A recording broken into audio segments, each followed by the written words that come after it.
we put on a blood pressure cuff, and we measured their blood pressure with different music. And it was astounding to see the difference between classical music and hard rock. You know, their blood pressure. We were just doing some little geriatric studies of that, and not understanding, and I didn't understand frequency back then, you know, music frequency. So they purposely are trying to create and take art and uglify it, right, instead of God's creation.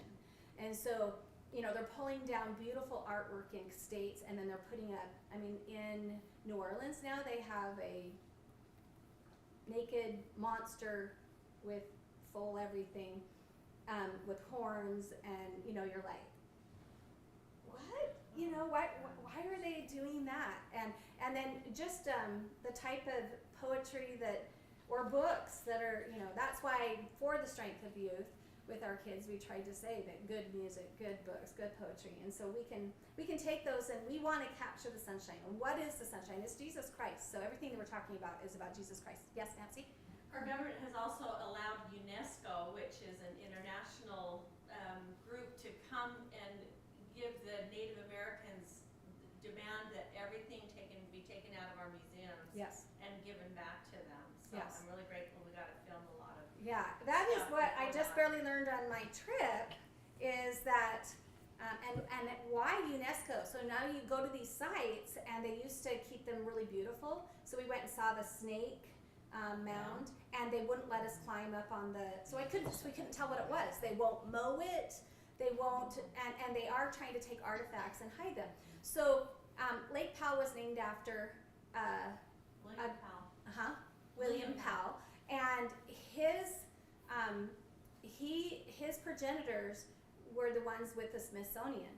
And so what we found out was that during Joseph Smith's time in the town of Palmyra, there were 2 Methodist preachers, and those sons are the ones that the Smithsonian owner was E.B. him. Squires and William Powell. Yeah, E.B. Squires. And so they are hiding all the Native they American are. stuff. Yep. But it's even worse now, because at least, like what Nancy said, they were able to film and see some things. So one of the places that we went, we were able to see some things still.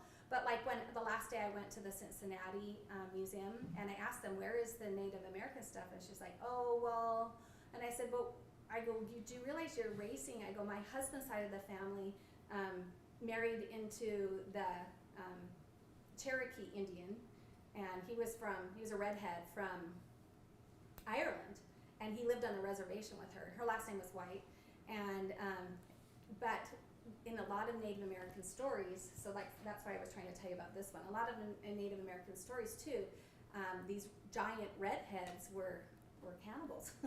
Were eating him. So when he comes and marries her, and he's a redhead and lives there, he had some baggage he didn't know he had, and they had a little boy, and then he got murdered on the reservation. And I said, but I'm sad. I would like to see, you know, Native American history. It seems like in the name of so one of the places we went to, Fort something, I can't remember what it was called, but by UNESCO, if you change it to this is all ceremonial, we can hide it all. We can take it out.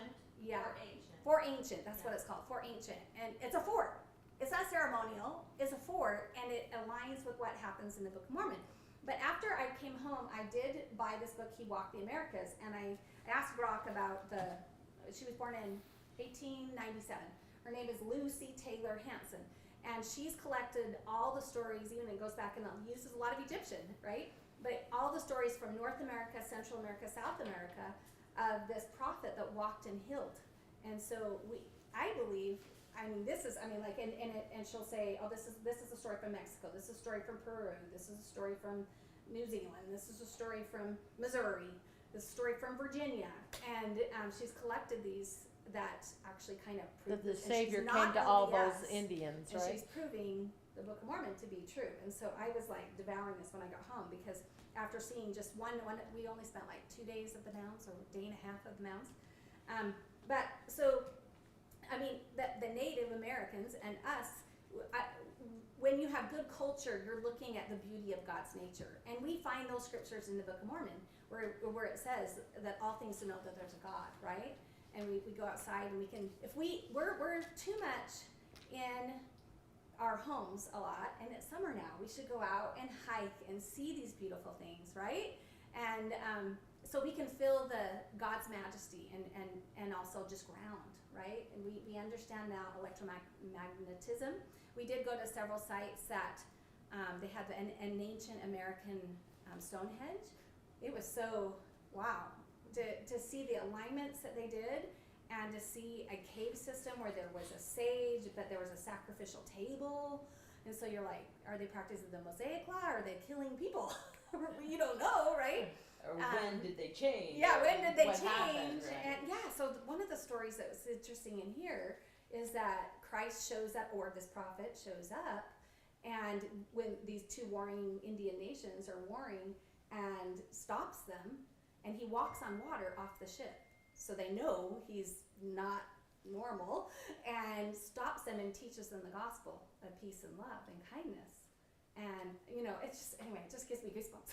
It's just like, but I felt like they were erasing everything, and that's what's happening is there. And because UNESCO now owns these sites, it is a world and global thing. So it's kind of sad. And so so it was fun to just start off, and I'm just to remind you that I use the cottage meeting from momsforamerica.us, and then the Forgotten American Stories. So those are the two main books that I take things from, and the 5,000-Year Leap, which is a miracle that changed the world. And so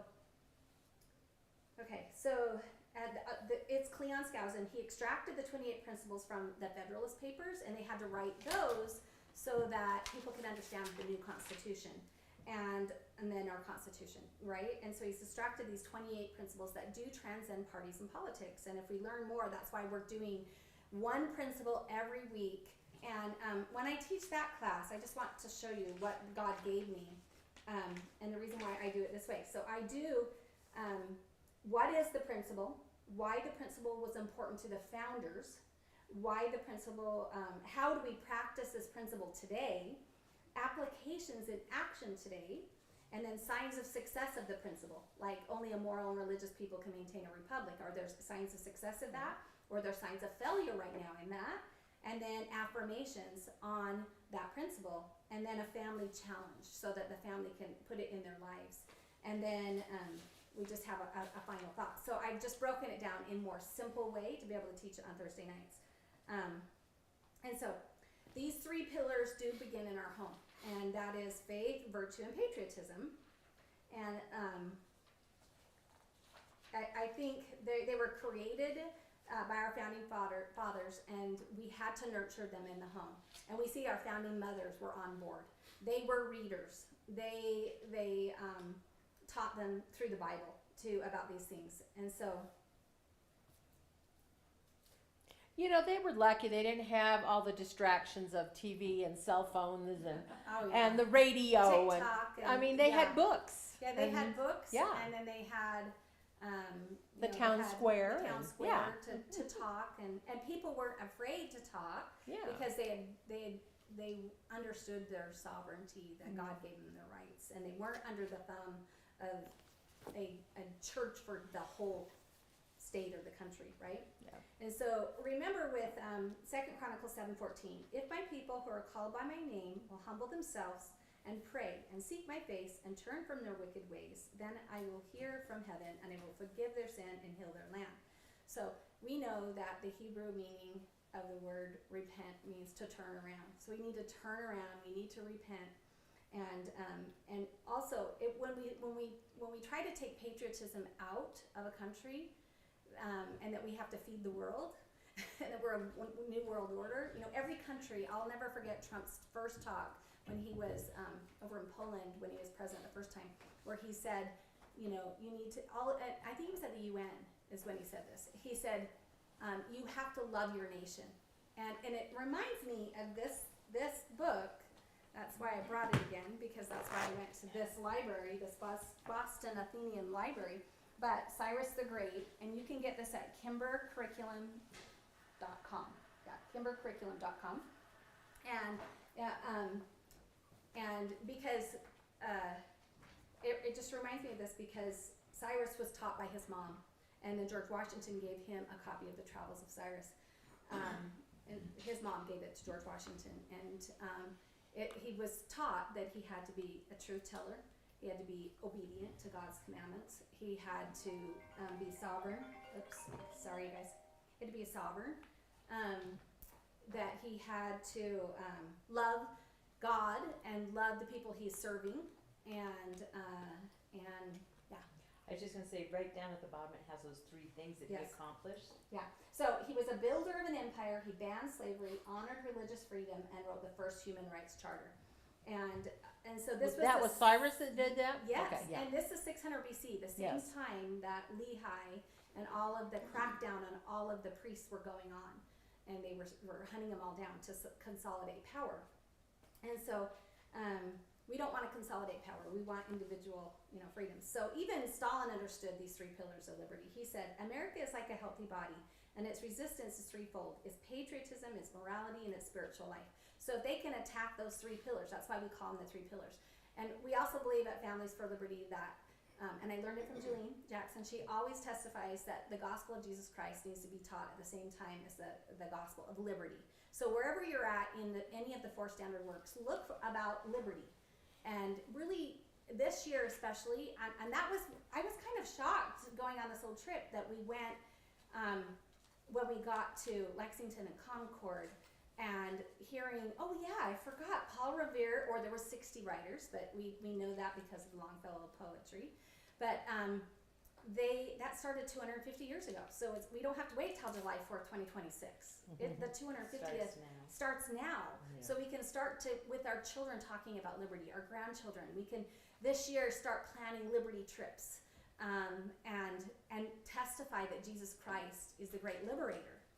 And so everything that we talk about today should be centered in Jesus Christ.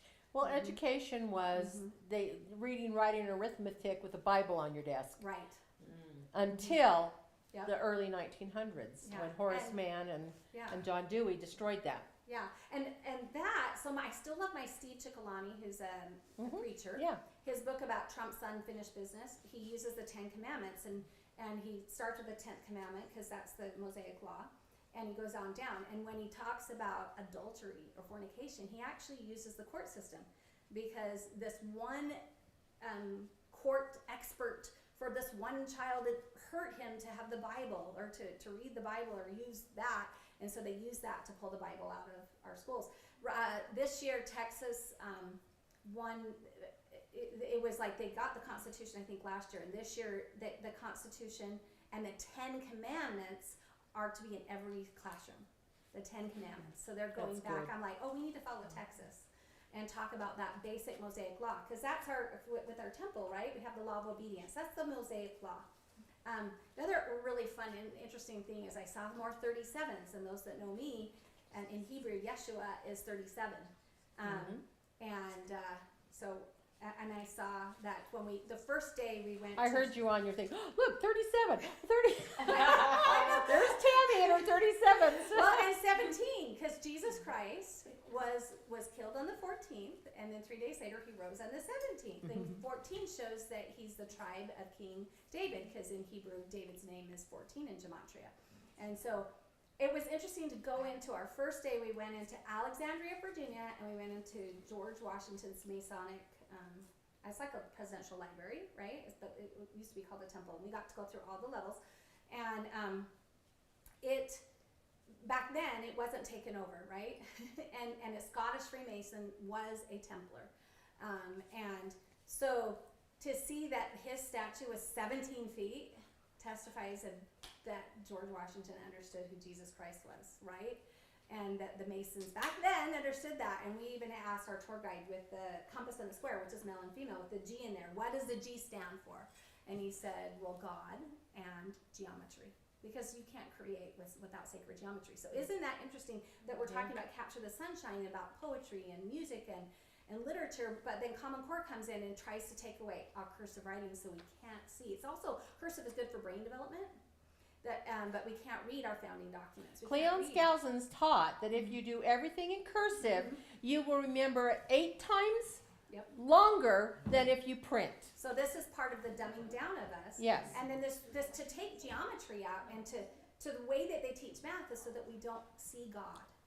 And God is there. And another reason why they take cursive away is so you can't read the Yeah. founding documents that are all done in cursive. Yes, yes. And if they don't know how to write cursive, they're not going to read it. Yeah, and then you won't remember why your own ancestors came to America because you can't read their journals either. Yeah. Right? You can't do your genealogy and connect with. We need to. Yes. Part of saving ourselves is saving the dead, is connecting with our ancestors, right? And so it's been a war. So we have the great destroyer of liberty, Satan, and then we have Jesus Christ, the great liberator. And so so this is okay. So John Adams had in mind a different ideal. Okay. All right. So I first wanted to say, so we're calling upon you guys to help build these pillars of faith, virtue, and patriotism, and shore them up on our home front. Shore them up every time you have your grandchildren.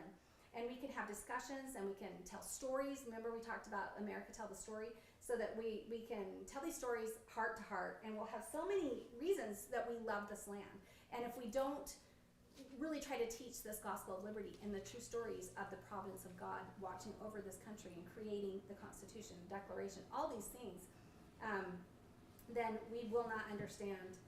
We won't keep our liberty, right? We won't keep our liberty. So John Adams also had this in mind, and he had a different ideal. He said, I must study politics and war, that my sons may have liberty to study mathematics and philosophy. And back then, philo means love, and sophy means wisdom. The love of wisdom. They've taken that and now they've changed that and made it super opposite, like they do. Jesus does everything. So that's why I love my second Nephi two oppositional things.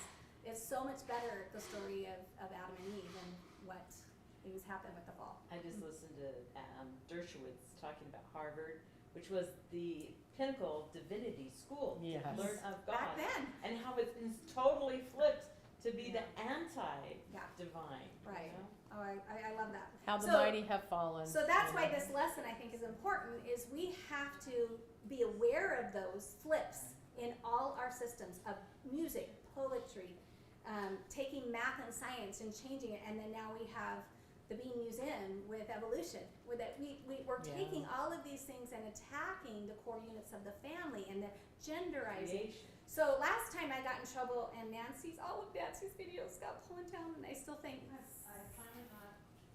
but no, all her videos were taken down when she used to be able to stream from Venmo, and she let me do Capture the Sunshine, and last time I showed a video of Don't say it. Might cause a problem.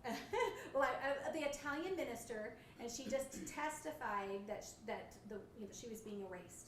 So I'm just saying that she was being erased, that she could no longer, she was called a parent, she couldn't be a mother, a grandmother, a sister, a Christian, and that, everything was being erased. And that's what Satan wants to do. Yes. He wants to erase our identity. That's what Mao did after he was taught by Stalin. And it was to go in there and erase culture, erase faith, erase, To demoralize. Yeah, to take the demoralize. morals Mhm. away. Yeah. Isn't she going to prison now?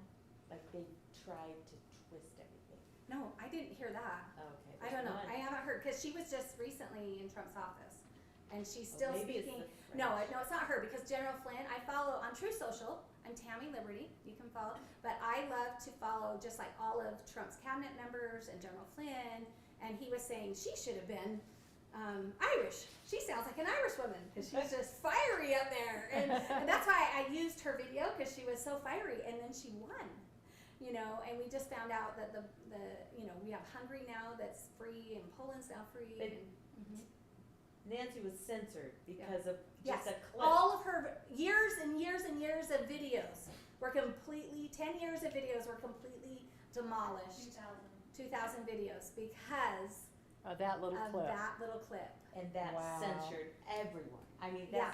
that's Yeah. how bad So our is government that is anti? Was that under Obama? Back No, what? this is just was during this under- COVID. Oh, okay. This was under Biden when they were censoring everybody. Okay. Everything. No, it was Yeah. actually, I think it was even under Trump, because they were censoring him, right? And so Oh, we yours were taken down to Yeah, yeah, the 45, right? Trump 45. Not Trump 37. But So, his hands were so tied. yeah. I know, he's over the deep Yeah. state. What So he's that's gonna why do. I think we were led on Stop the Still on 11/14. Yeah. Robin and I flew in and we met Jolene and suddenly we were led to all these amazing Was that January things. 6th? It was November 14th. Oh, okay. The Stop the Still was.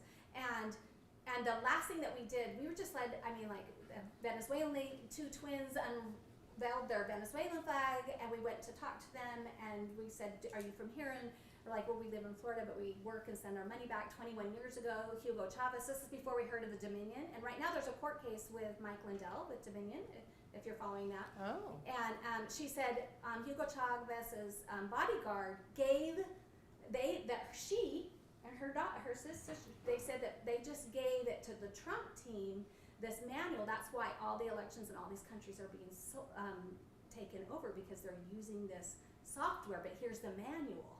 And we're like, what? Yeah, we had no idea. I know. And so God led us to this lady, and this one lady said, the Philadelphia, and it was, you know, we can't make a king, and when in Philadelphia, that's where the Constitution was, right? And happened, and that, Nathaniel is the one that chose who would be the leader. And so, God will help choose who our leader is. And then remember when I was just trying to study Donald Trump, and I thought, we were at the Come Follow Me lesson about Benjamin being named Benno by his dying mother, son of my sorrow. She knew she was dying, and then Jacob renaming him Benjamin, the covenant right hand. And so I looked up, what does Donald mean? I said, world leader. I'm like, whoa, okay. What does John mean, his middle name? Graced by God. And I was like, okay, wow, this is interesting to see. Anyway, so I love this John Adams was bold, and he said, I must study politics and war, that my sons may have liberty to study mathematics and philosophy, geography, natural history, naval architecture, navigation, commerce, and agriculture, in order to give their children a right to study painting, poetry, music, architecture, statuary, tapestry, and porcelain. So are we going to be able to keep our liberties? And I think we're not fighting, we're not fighting well enough yet in our school systems, because they keep taking things out. We were able to keep cursive writing in schools in Utah, but our math has been taken over. And these poor kids are not passing. And during COVID, you don't even to get into BYU, you don't have to have a ACT right now. And then my daughter just took an ACT class, and they're taking science out, the science portion. Well, and did you hear in San Francisco, there's no more Fs. That is, that a B will be an A. And so they're purposely doing this to destroy our nation, to destroy. And so that's why we have families, the title of liberty. So look in the Book of Mormon. I mean, the title of liberty, it's the standard. Ezra Taft Benson's book, he has written so many about the Constitution and liberty, but This this nation nation shall endure. shall endure. So I was I'm doing a PowerPoint on that. Oh, yay. Tami, Yeah. we just got back from Japan, and their kids go to school 6 days a week. They go from 8 a.m. until 10 p.m. Education is so important to the Japanese. Yeah. They just want their kids to be smarter, and Yeah. what are we doing for ours? Well, I mean, that's too much. Yeah, no, I served my That's too mission in much, but Japan, then we're too little. And I'll tell you, they've been infiltrated by the same thing that Common Core did. So what they've done is, for them, your high school exit exam is how it will determine your path of your life. So that's why the parents invest so much extra money and buy their kid at 2-year-old a desk for them to study. And then, but their scores are being manipulated, because I think China has invaded, and they didn't want Japan to propagate. And so the women want to be stay-at-home moms. They don't want to go to college. They didn't want to. They didn't, just like what they're doing here. The STEM, the women, they're pushing, even our church is pushing that women should go back to school to get their degree. What for? What are you doing?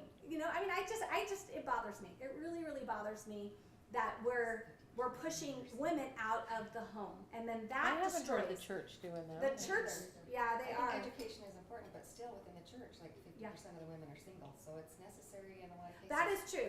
So I believe that every woman should have an education, because they are single, and we have to be able to support ourselves, and to leave a husband that's abusive. Right. They need to have Or a spouse that passes away. our spouse that passes Yeah. away. Yes, but anyway, so with Japan, back to Japan, they were passing women and not passing the men. So what do the men do? It's an insult to their pride there, and so then they become gamblers and they do play pachinko, and then they don't get married because they're embarrassed that they can only, work at a gas station, or, and so it just becomes the women are they're miserable, the women are working and they're miserable because they want to be married, and so they just shook things up. And I feel like that's what started, what's happened is because of divorces, right? We're shaking things up. Satan wants us divorced. We don't want us, Yeah. he wants families to be destroyed. And so anyway, so we've got to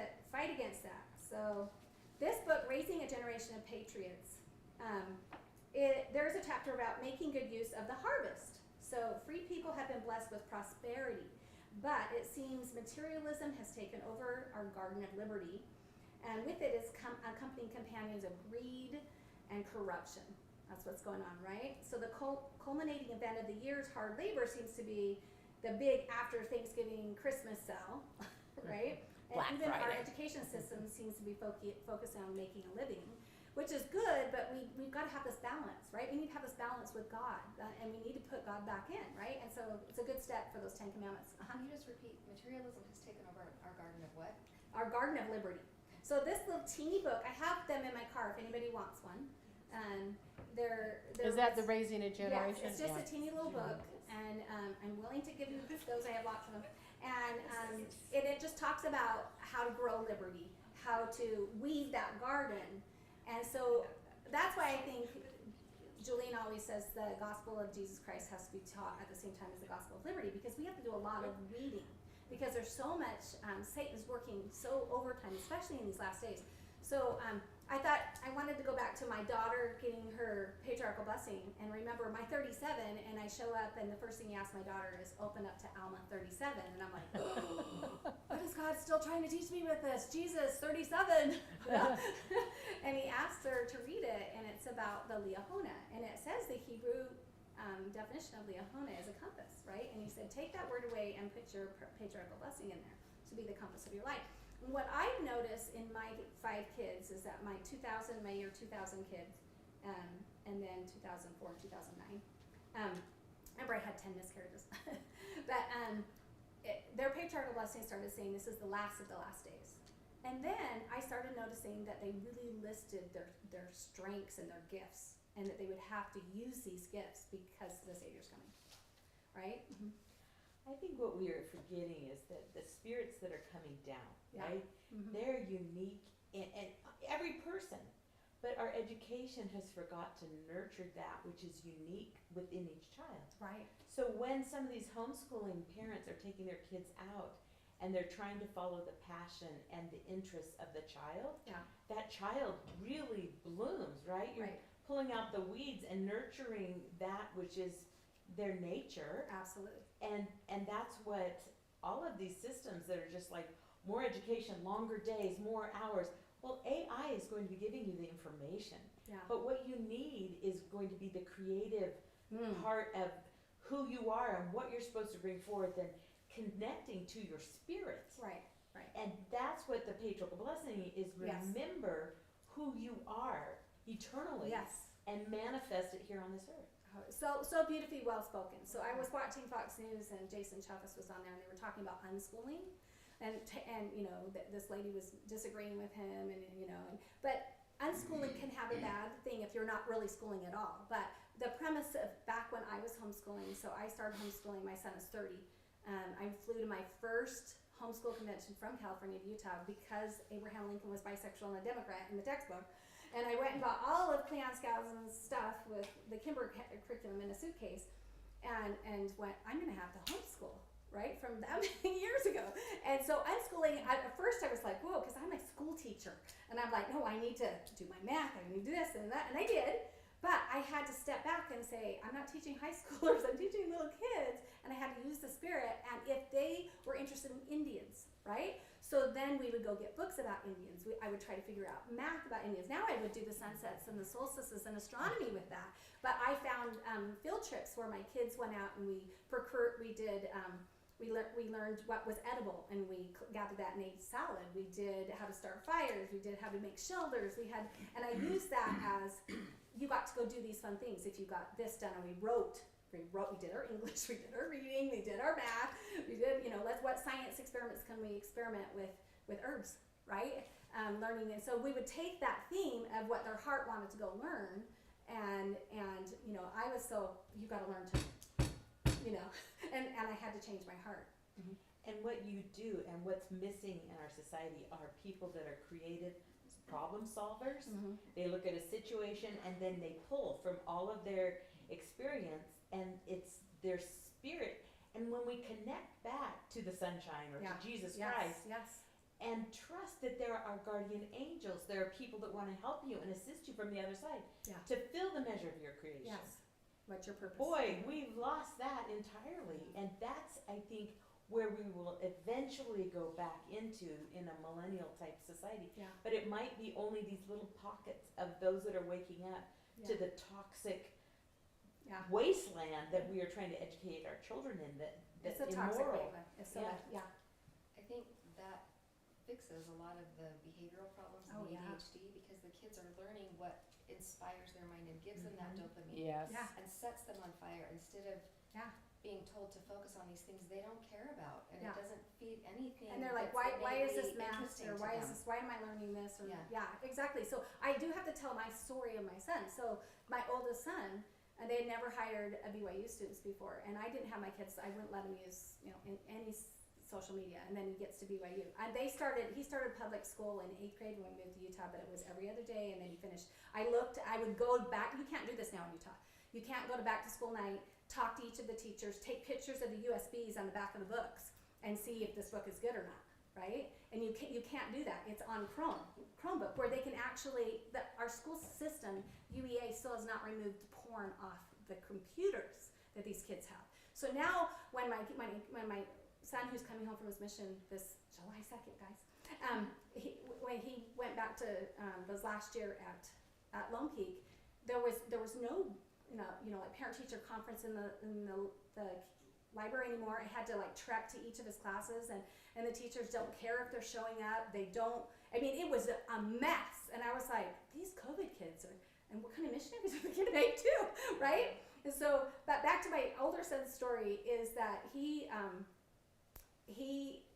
had to make a LinkedIn for his business degree at BYU. He's graduating this Saturday with his master's at Booth, which is a top 5.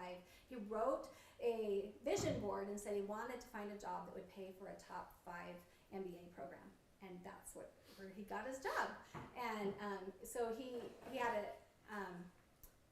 did have an experience with working for Goldman Sachs, that he had to go to white Christian male is bad, and they offered him money and said, but you'll never climb, and you were born in privilege, you'll never climb the ladder. And he's like, why would I ever want to work for you? And these girls that were in the internship couldn't do what he was doing, because he grew up creative because of the way I homeschooled him. And so he goes and gets his job at it's not Goldman Sachs, MasterCard, and they're a company that did not go public. They will pay for your college education. If you can get in, right? They'll pay for if you want to get a pilot's license, they'll pay for it. And then you get dividends with their company, started in the early 1900s, and it's like an Amazon for parts. So they never hired a BYU student before, and I think they literally thought he was a DEI hire because he was a cheerleader. So I think they thought, he might be gay because the gay cougar guy came out, right? So here he is. He moves to Chicago. It's 2020 during the COVID, and they forced him to move there, but then they won't let you go to work, so he had to be at home, sequestered. And as he's learning what's going on, because I ask questions, and it's interesting when you get your natal chart, if you ever have, from Marilyn Light. The Bible is written with questions. Jesus was a question asker, right? That's how you teach. You ask questions, right? And so that's why was the principle important to the founders, right? How do we practice this principle? And so I would always ask my kids questions to see what they're learning and see if they were listening, right? And so my son would stay on and ask questions, and the Harvards and the Yales and all of those that were hired with him my son would be the only one asking questions, and they were off. They were done. They were done with the On their presentation Zoom every day meetings? on their Zoom meetings. What happened with my son is he climbed and climbed and climbed and climbed and climbed the ladder and became the manager over a whole, just quickly, because they knew he could also think outside the box, that he was honest, and that he could think, because he asked questions, he could create. He was a creator. He's got this mind of that he can create, And so anyway, so don't be afraid if your kids are deciding to homeschool. Yeah. Well, because of the screens and everything that we see, and because AI polarizes what people see, Yeah. and they truly believe it's the truth, it's really hard to even have a conversation because there is no belief that anything but that can be true. Right. So if there's no meeting of the minds, well, maybe the truth is somewhere in the middle. Yeah. There is none of that Yeah. with my Yeah. people I know, anyway. I know. So that's why I did my own little experiment with my 5 kids, right? So my daughter, I didn't start homeschooling her from the beginning because there was, and then I found out later they were teaching, by 2nd grade, they had adopted a Common Core curriculum that told her she'd come home in May and said, I'm white, I'm bad. And this is before we knew there was anything called critical race theory. And I'm like, what? And I go to the school, she's an LDS grandmother, and her daughter was in my ward, and I was like, my daughter just said she's white and she's bad. What are you teaching? She's like, oh, this new Common Core curriculum with Edie Hirsch. And I'm like, Edie Hirsch doesn't teach that. That's my last name. I use, as grandmas, if you can find those books, it's what your kindergartner should know, what your 1st grader should know. Those are really good. They build schematas and build little bit of information on a lot of topics they're true. They're not, manipulated like what my daughter did. So that's why I took her out. But it was so much harder to homeschool her because she didn't grow up thinking mom knew everything. That's what I'm saying. Because my 4 boys all started homeschooling, so they just thought mom knew it all. And so it is a lot harder to pull them out of school because they've been, What grade did you pull her out? 2nd grade, and that was before we even knew this She critical race already theory. had been indoctrinated. Yes, by 2nd grade already, and I got the book. She let me take the new curriculum home, and I was shocked. There were 16 pages of Islam. Now, is that not? No, they're preparing for Islam to take over, for our country to fall. They are preparing. So, reading General Flynn's book, if you have time to get that one, we've got to do all we can to fight against this because we will fall. We need to pull that weed. Okay, so I wanted to talk about Sleeping Beauty. Okay, so let's consider the message of Sleeping Beauty. Beauty has gone to sleep, and when she fell asleep, the entire kingdom became lifeless and colorless. Soon noxious briars and thorns and tangled vines grew around the sleeping kingdom. Prince Philip valiantly drew his sword of truth and protected himself with the shield of virtue to make his way through the tangled mess and to fight the evil Maleficent. But that isn't what brought the kingdom back to life. The thing that brought the kingdom back to life was the love of beauty. When beauty received true love's first kiss, beauty awoke and the kingdom gloriously sprang to life. So parents, we have the privilege of teaching our children the love of beauty, and that falls on us. And this is from the actual old movie right here, and this is just a medieval drawing of Where did you Sleeping get Beauty. what you just quoted there? Jolene Jackson. She wrote this. Oh, that's nice. I was just wondering, Yeah. was it out of a Is it book? No, Jolene Jackson. That's- she wrote it on she's this so for this Read lesson. numbers are present because both Robin and Colette and And Jolene Jackson. Jolene, and do you remember the date she had She her just sent me a baby? text with that on. Yeah, I it. wanted to know the date. So This is The Kayla date of Rose. what? Kayla Rose had her baby, and I was on my trip, and it was May. Can I just, I'll tell it Yeah, right here. yeah. She goes, May 21st, 8 pounds, 1 ounce. Now remember, Julian's husband's black. Right. This little girl was born with red hair and blue eyes, And Oh white. my- and her name is after Mary Magdalene. It's Magdalene.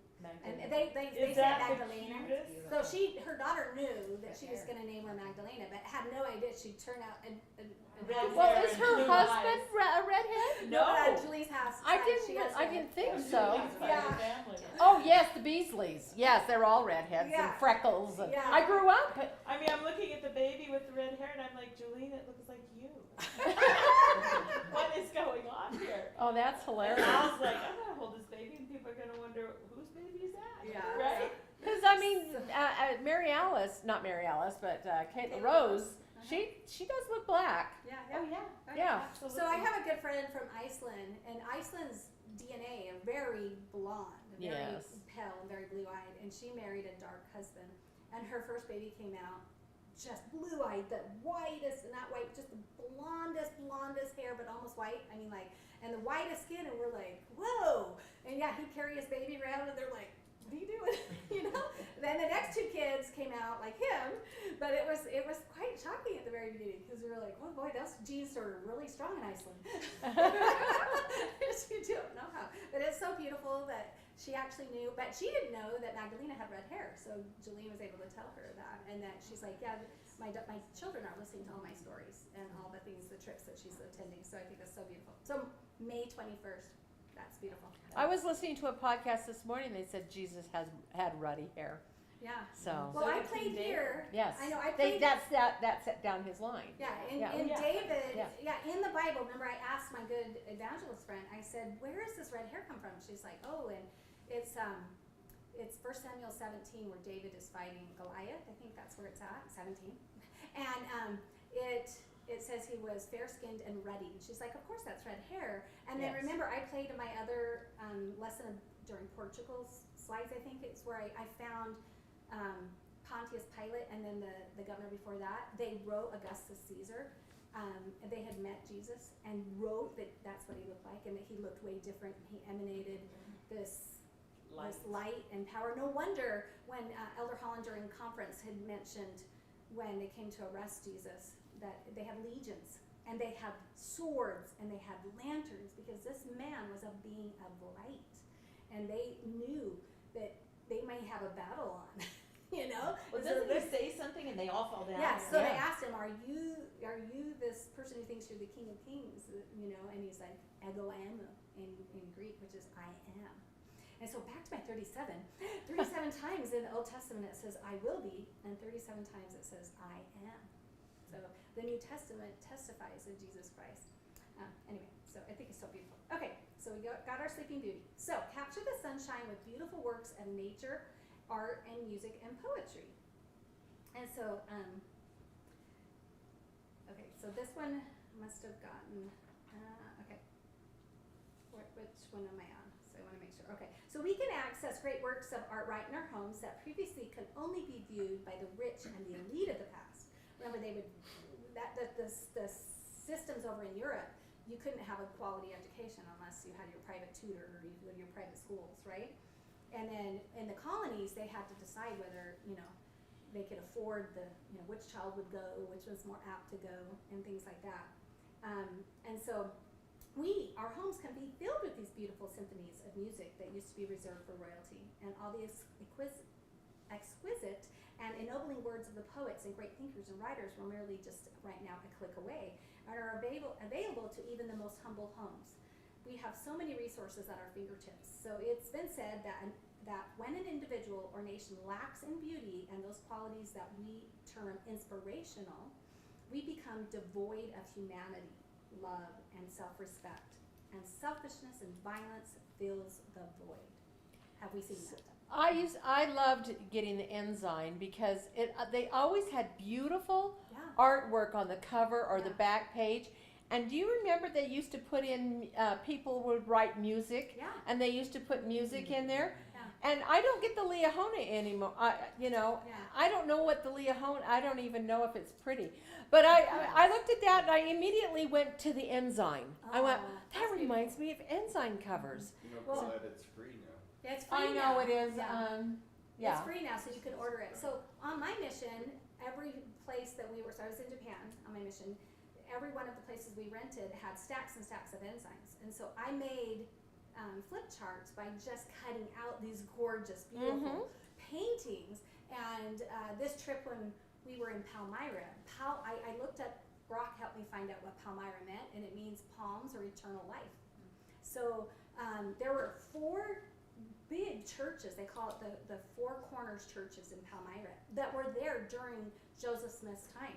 But then we know there was revivals, and so there was tents that were put up from other religions and traveling people. And there was a little mound right behind one of those 4 churches, and that mound is where they buried Alvin, right? And Alvin was, well, they used mercury right? And they said George Washington died of that as well for medicine.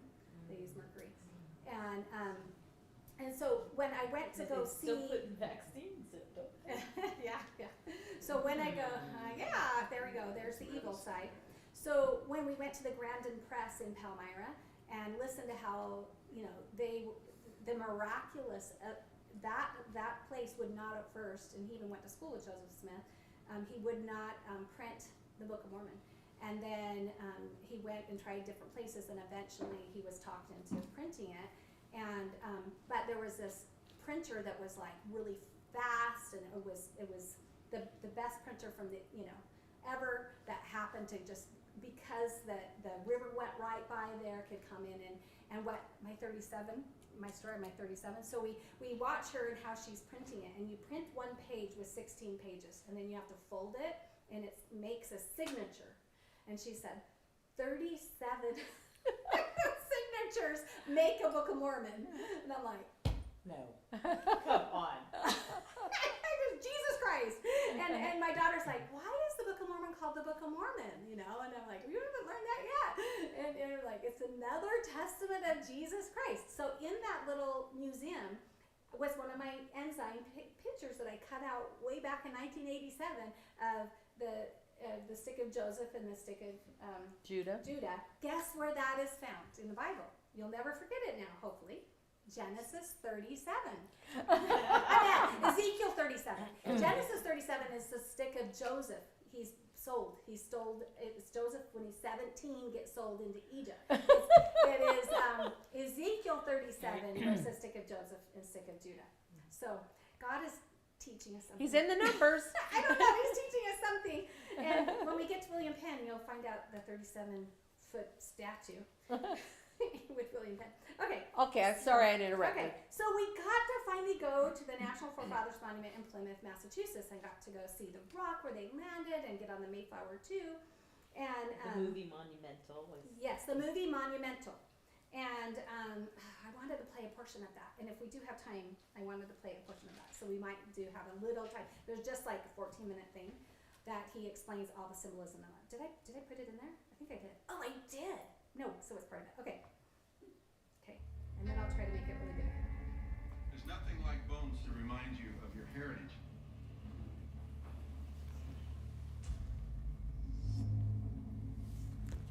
That's why I like bringing people up here, because it reminds us of our own mortality. It reminds us that we are in a relay race.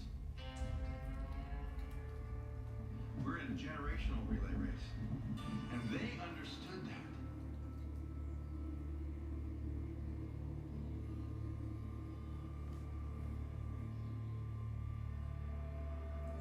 I wonder if we could do it. This is Wayne Bradford's friend. That's him. He's the governor for 30 years of the Pilgrim colony, who lost his wife the first winter, who fell Wait, off the is back that of the slower? Mayflower. I did She was slower. the first one that died. I meant. You should be He's one of those 125. that survived. Go But this one, louder. he's one that went on and became their governor and their faithful leader for all this time. And they built this for him many years later. But they did put a Hebrew inscription that says Jehovah is our help. That's from him, because he himself taught himself Hebrew to be closer to Moses, closer to the Old Testament, so he'd be closer to God. They had a love for God and a love for their families and a love for freedom that brought them to this world. And William Bradford exemplifies that. I wish they had left us some kind of a training manual, some kind of a secret sauce recipe card that we can pick up and go, all right, here's what it is, here's what we do. What do we do? How do we get back to that? Now, when the children of Israel going into the Promised Land, they crossed the Jordan River, and God stood around in and they walked across. And before the waters stopped parting, God told them to take 12 stones from the bottom of the river and put it up at the top of Mount Gilgal and make a monument, so that when your children ask, "What are these stones?" you'll be able to tell them, this is where God parted the sea. And that's what the Pilgrims left us. They left us a monument that not only gives tribute to what was accomplished here, but it gives us a specific strategy, a breakout of a blueprint of, if we would ever forget what made America great, what made us free, we can go back and follow that strategy, and it's right up on a hill a half mile from here. Right here? Right here.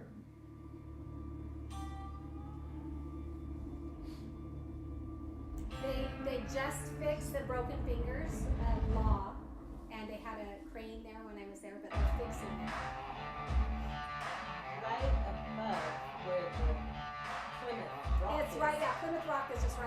They don't even tell you This is about on it. the mountain.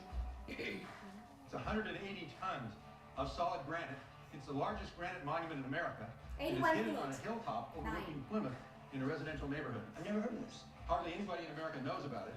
And yet the people of America put this together over a 70-year period, paid for by the Congress, paid for by the state legislature in Massachusetts, as a strategy laid out and called the Matrix of Liberty that was given to us by the forefathers, by the Pilgrims. And they, those 130 years ago, when they built this, wanted to leave this behind for us, so that if we would ever forget how liberty is built, Wow. we would know Matrix what to of do to liberty, regain how it. to create This is how liberty. they did it. This is how they did it. Now, if somebody else wants to try another way, which is what's happening today in America, we're trying 1,000 ways to turn America around, but this is the way it was done. This is it. The only successful strategy of liberty that has ever been carried out in the history of mankind. Well, let's walk through it. Let's take this strategy apart. What does this mean? What are they trying to tell us here? So where do you Well, her name is Faith. It says so right there. Wow. And her she's foot is on pointing her the finger to heaven. Hill Why? Plymouth Rock. for God is? Where God is, because her faith is in the God of the Bible, in Jesus Christ. They knew that the only faith that could bring true liberty was a faith in the one true God and his Bible. And you see a Bible there, an open Bible. It's a Geneva Bible. The pages are opened up, which meant that they read it. And as they read it, and as they had faith in God, he gave them wisdom. That's why you see the star on her forehead. She's given wisdom to know how to live in this world. And all of the rest of these statues, each one weighing almost 20 tons, is tied to faith. Because without faith, it falls apart. And that's the beginning of it all. That's what we're teaching tomorrow night on Where do we go from there? From here, you need to go to character or morality. And you'll notice Because that's the internal liberty. that is the internal liberty, which is the beginning of all freedom. She is called morality. Notice that she has no eyes. That is on purpose because she's looking internal. She's a internal woman character, priestess. the transformation of the heart first, and then that brings external transformation. And notice that she has the 10 Commandments in her left hand and the scroll of Revelation in the right. What would that signify? The Bible. Exactly. That if you want to have morality, there has to be a standard, and more than that, there has to be an internal transformation. This is speaking of the need to internalize and allow God to change our hearts and our mind first. Because in England, you had top-down morality imposed on people. Do this, do that. You're moralizing people, but you're saying their morality started in the heart. In the heart, it had to be changed here. They realized Inside. just because you said you were a member of a church, like the Church of England, didn't make you a Christian. And you see this over on the side. The side statues give an explanation of what the meaning of this is for us. That's why we need the evangelists. You see the evangel here writing down the Gospels. And there's a need for evangelists. Why? Because we need to have the gospel of the great liberating gospel of Christ that says he came to set us free. First.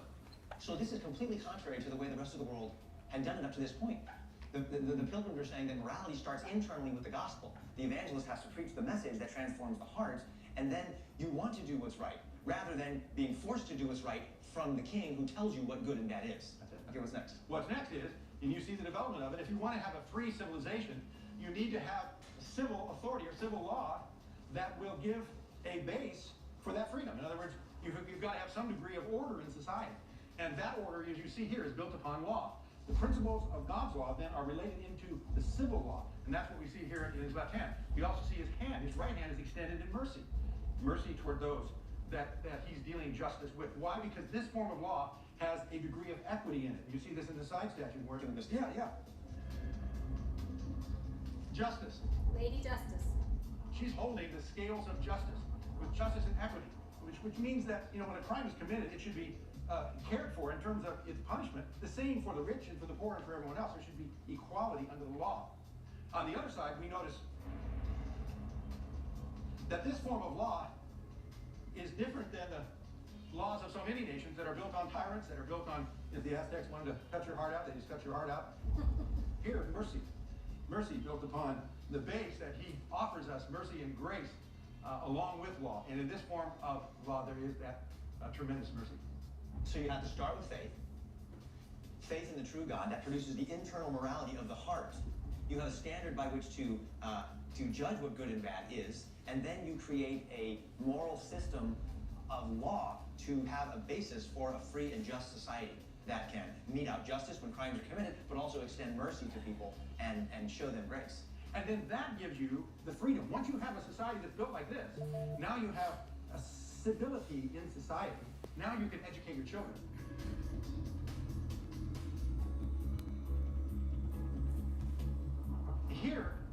freedom. And you see the lady here in the Statue of Education, and she is opening the Word of God or the Book of Knowledge, and she has got the wreath of victory she's wearing, about a 25-year-old woman. She is educating her children, and she is sitting in victory. Why is she sitting in victory? Because she has trained her children up in the way they should go and prepared them so that the next generation that came after them would know the strategy of how to carry on the truth and carry on a free civilization. Isn't that amazing? And what's on her side over here? Over here, you see her training her child, and she has a book in her one hand, and then he has a scroll where he is writing on the other. And this is youth, trained in their youth.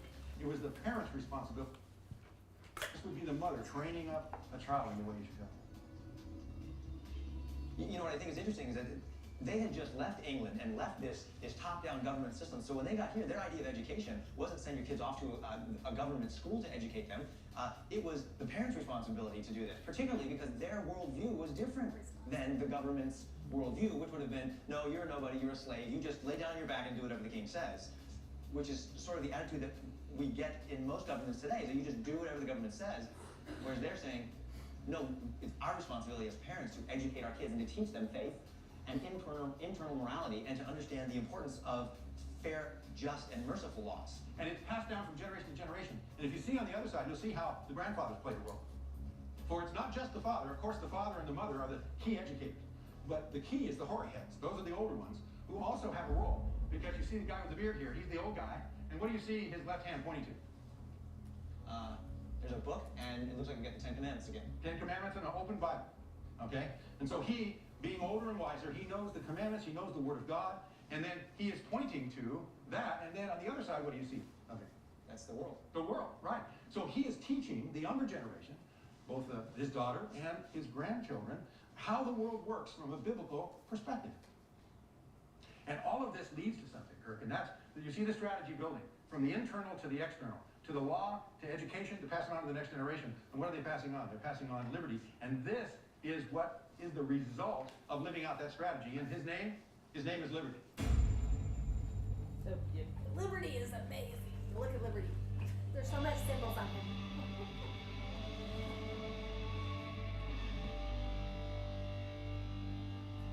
We call him Liberty Man. Look at this guy, he's a Liberty stud. Hero. Now this guy is not a guy you want to mess with, right? And he's seated in liberty. Okay, explain who this guy is. Liberty Man. Liberty Man, or the liberty hero that he represents, is the fruit. He is the result of obeying the matrix of liberty that you see on this monument. And he is seated in liberty. Now I want you to be careful to notice these details. Notice that he's holding broken chains in his left hand. Notice that he has, where the chains were, bound to his legs. Notice that he is now seated in liberty. He's got that good look on his face like, listen, I'm free, but I'm looking out, defending my liberty, but I'm free. And notice the claw that is on his right shoulder. That claw relates to a skin that goes around to the left here, and you see a lion's head, an entire lion skin. That ultimately represented the lion of the English tyrant back in those days. So he has slain the lion. He's slain the lion, and that's what it says here on the left. Tyranny is defeated, and you see Liberty Man standing over tyranny with his foot on the chest of tyranny. He's holding tyranny down. And again, the That's what the Pilgrims won Constitution this is supposed victory to do. without Hold it down. violence of any Chain kind, it down. except living out God's principles. You know, one of the things that's striking me is the fact that this is talking about our forefathers, the Pilgrims, but this guy is not some wimpish little religious guy.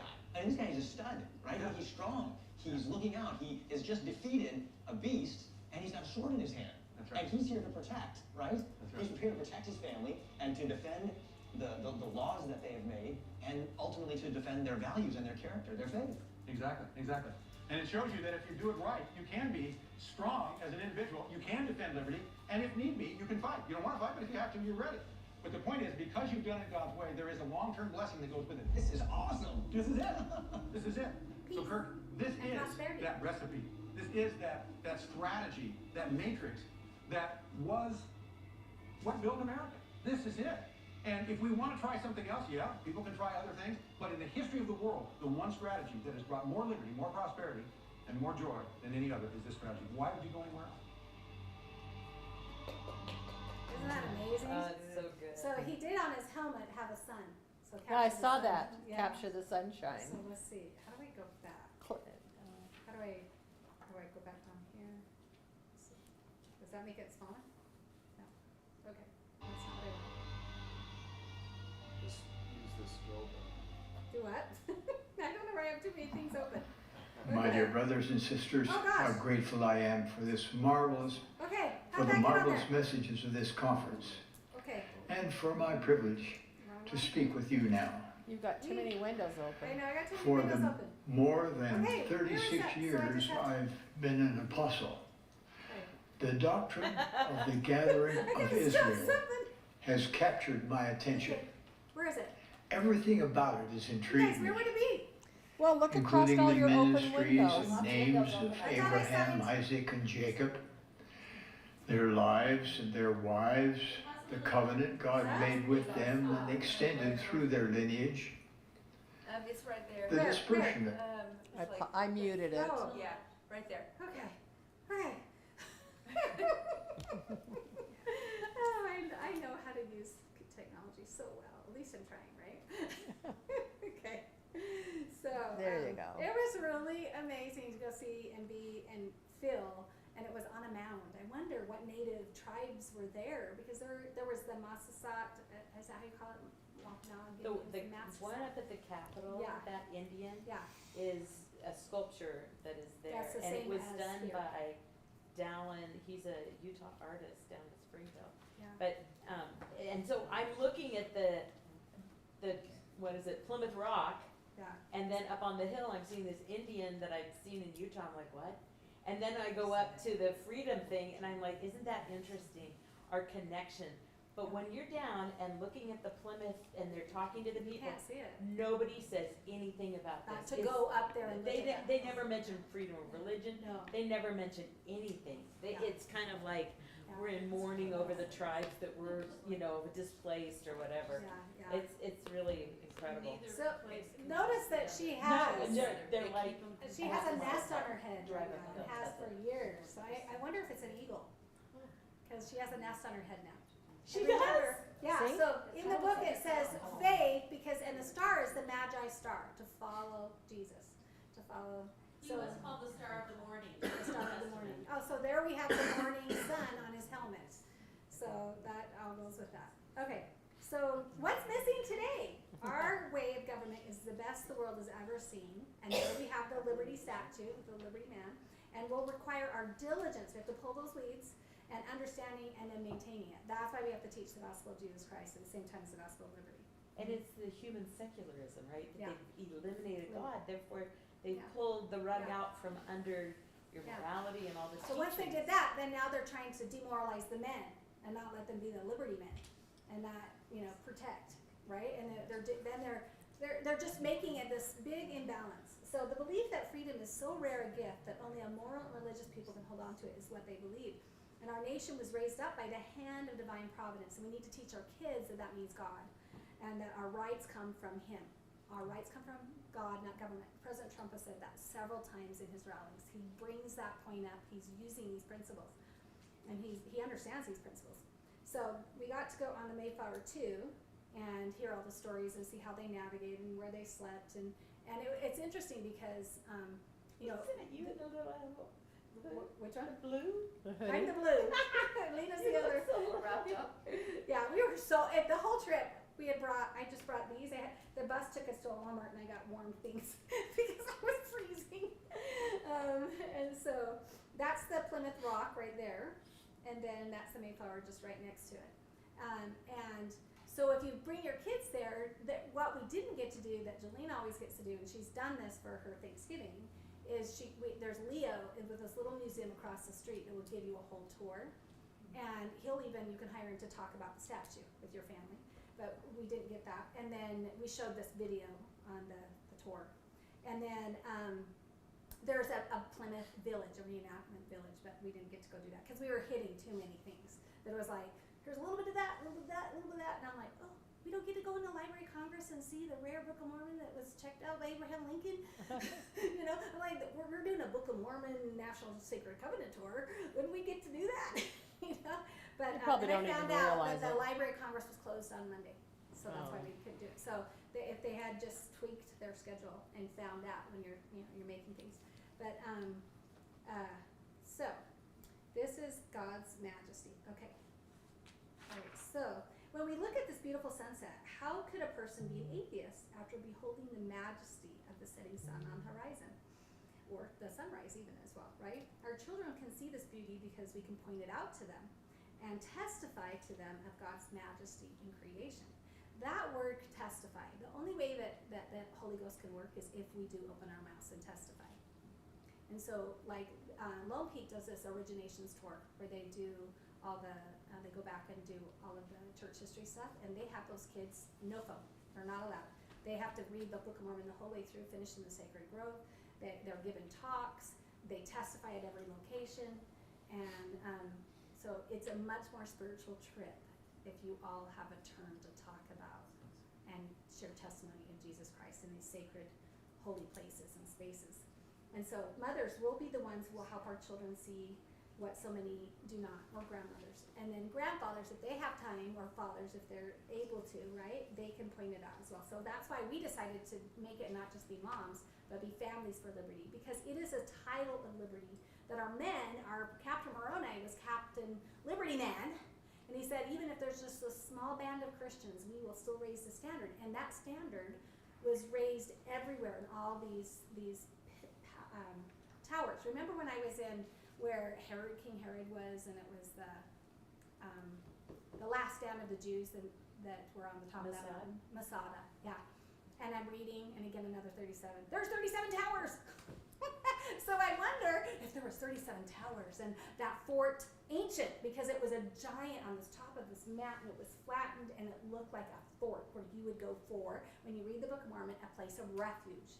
It wouldn't be where you lived. It would be a place of just to gather all your animals and yourselves and get up there in a place of refuge and defend from these towers. So he had that title of liberty, up on all of these towers.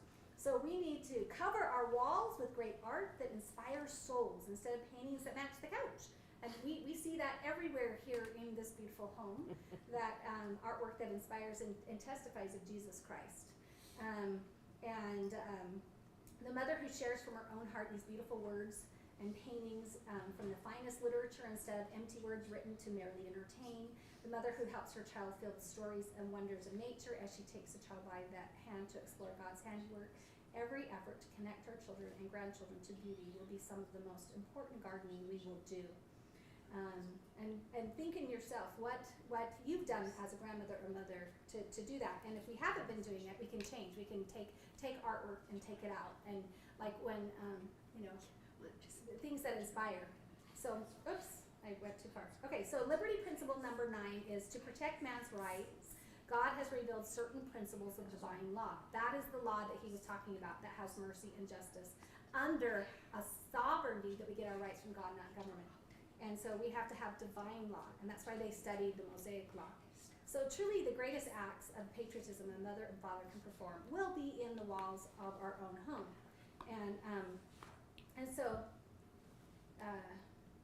this is where patriotism comes from. It comes from seeing examples on the home front where we can decorate on patriotic occasions, which is what we can do. Right now we're trying to change the culture. I know there's some families put up the proclamation outside. They have flags of that instead of a month long of pride. We need a month long of veteran stuff. The beautiful thing that we saw from going from 12 states in the District of Columbia is that all their lights had a picture of a veteran, like a flag of a veteran, a flag of a veteran. There were veteran stories everywhere. I felt so beautiful. And then I just saw, I haven't been to Target forever because I hated that they were pushing tranny stuff. But guess what? They're no longer in Target. It's just America stuff. If you go there, you can buy America stuff now in Target. So we see we're slowly winning some wars because we used our wallet and our and spoke out. Our voice. Our voice. Mm-hmm. So the children can feel it if we're, and if we see that we're placing our hands over our heart with the flag and celebrating the 4th of July. And here in Utah, we get to kind of celebrate twice with the 24th of July. But go and visit for the 24th of July, the Pioneer Village, and tell the stories of the sacrifices of their faith for coming here. And try to go, recently, Robin and I went downtown to the Utah Pioneer Museum, the Daughters of Utah Pioneer Museum, and got to, see some beautiful things there. And it's something that we should do, you know, that the school groups get to go and do, and you can go see the history. There's two organizations. One of them is the Mormon Battalion organization, and then there's the National Mormon Trails Association. Yeah. And I've just become involved in helping with their websites. Oh, that's nice. I'm learning all this stuff, and there's so much information about each one of these soldiers that traveled this whole trail. And then Charlotte and I went backwards through the Mormon Trail out to Nauvoo and all there. Yeah. And it's all based on faith and all of these things that are teaching virtues and That's awesome. principles. Religious liberty and all of those bring things. that. That's great. Share it. So that's a why trip. we're encouraging you guys to well, you guys already do it for 16 years. But if we can try to get our kids and our grandchildren to understand these and then share it with other people. So if you want to share our website, familiesforliberty.net, for people that don't live, you know, I have people from California now watching, and people from, you know, the East Coast, from Virginia, and so that we can teach these liberty principles and these stories. So the reason why I put Abraham Lincoln there was, okay, so this is slide number 19. I can't get all my stuff done in there. So it says that we need to tell our stories again from our heart why we love America. And the founders were great studiers of divine laws contained in the Holy Writ. And they lived and spoke of the gospel of Jesus Christ. George Washington wrote of God over 60 times in his communications during the Revolutionary War. Benjamin Franklin lived by 13 virtues. 13 means mercy, love, and forgiveness. And he broke it down with 13-month calendar, with a moon calendar, and then he would do a quarter and a quarter and a quarter, and he'd work on those, kind of like my idea of working on an affirmation. We could work on his 13 virtues, and he even wrote a book on his 13 virtues. And Thomas Jefferson would cut out passages from the Bible, just of the words of Christ, and he would carry them in his front pocket. So you can go to the Museum of the Library and buy a replica of that. I had bought one, and I don't know where it is right now, but it was different languages he did too. So people are like, oh, Thomas Jefferson, you know, they're trying to say he doesn't believe in Christ. Are you kidding? He just didn't believe that there was the church on this earth right now, and he wanted just the words of Jesus himself, because it brought him joy. And he played violin. Remember that? So, which is the vibrational energy of violin. If you've not been around violin, I mean, listening to Mary Alice played violin, and my boys all played Suzuki violin. The Bible is simply the greatest gift God has given to mankind. That is what Lincoln said. So that's why I put Lincoln there. And then he checks out the Book of Mormon for 8 months. And then he turns in the Emancipation Proclamation about 8 days later. I just think it's great. So at the Exodus and Deuteronomy, the Bible is simply the greatest gift he has given to mankind. Our founders pulled from ancient principles from the governance in Genesis, Exodus, and Deuteronomy to institute sound principles embedded in our inspired documents. They knew obedience to God's law would qualify for this new nation for blessings and protection. That's the covenant, right? They knew obedience was the key. We can teach these principles in our homes, which does capture the sunshine and brings it into our home. And so you can plan all kinds of fun activities to do that. So one of the first congressional acts after George Washington was sworn in as president on the balcony of the Federal Hall. This is what it used to look like. This The one on balcony the right here. Yeah, the red one. Right? Oh, over there.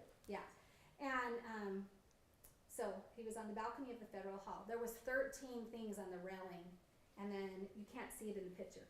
I'm standing next to the railing, and that's where the Bible would have been, but it's out right now, so we couldn't see that it was open to Genesis 49. 4 plus 9 is 13. Genesis 49, starting with verse 22, is the covenant. He placed his hands on the covenant of the stick of Joseph.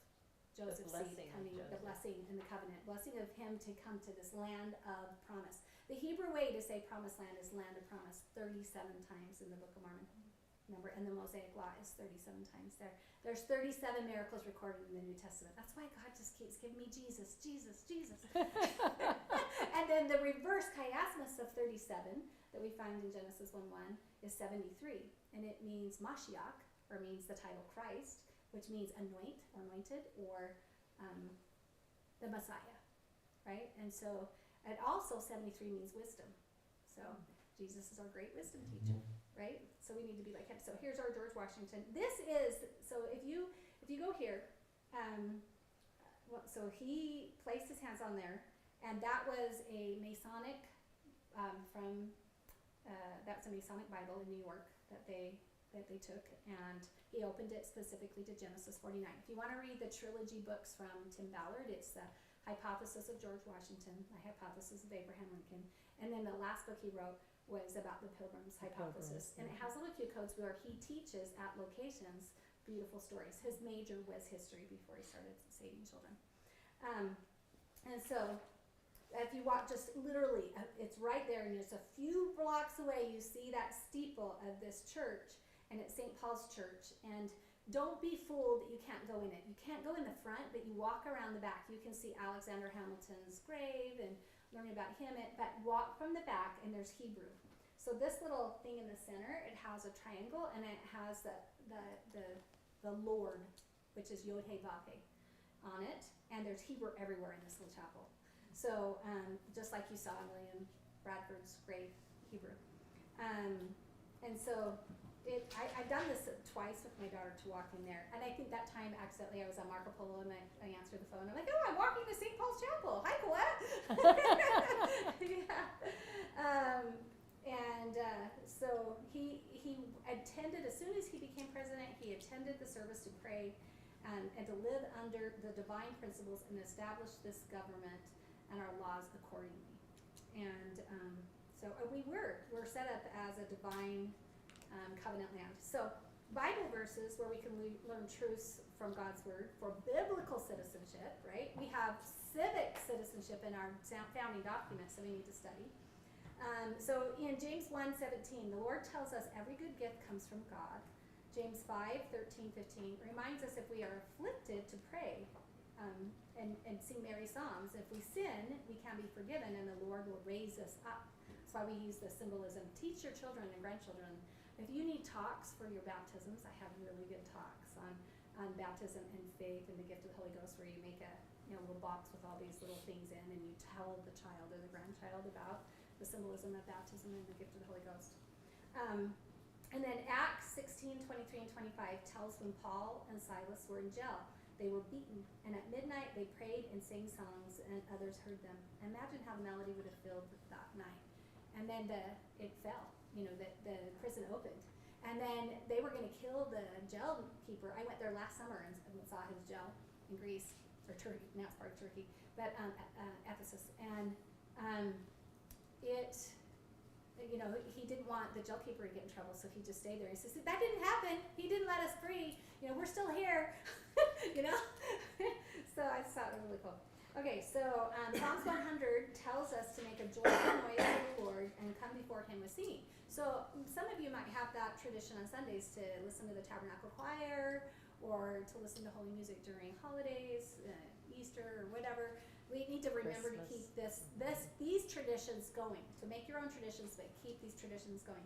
So Luke 17:11-19, it's a parable of the leper, where God healed, but only one fell on his feet and returned in gratitude.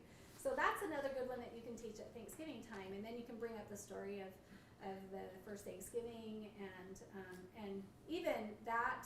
Okay, I just was reading it. Is the Massasoit, I think is his name, Chief Massasoit. He was praying, going, they're dying. Look at them, they're all dying. But they're not coming here to conquer, because they came with women and children. And he's like, should we go talk to them? Well, if we talk to them, they might grow really strong, and then they might kill us. And he was going back and forth, where I finally went, too many are dying. And the majority were the women, 102 passengers, right? And like 40-something lived.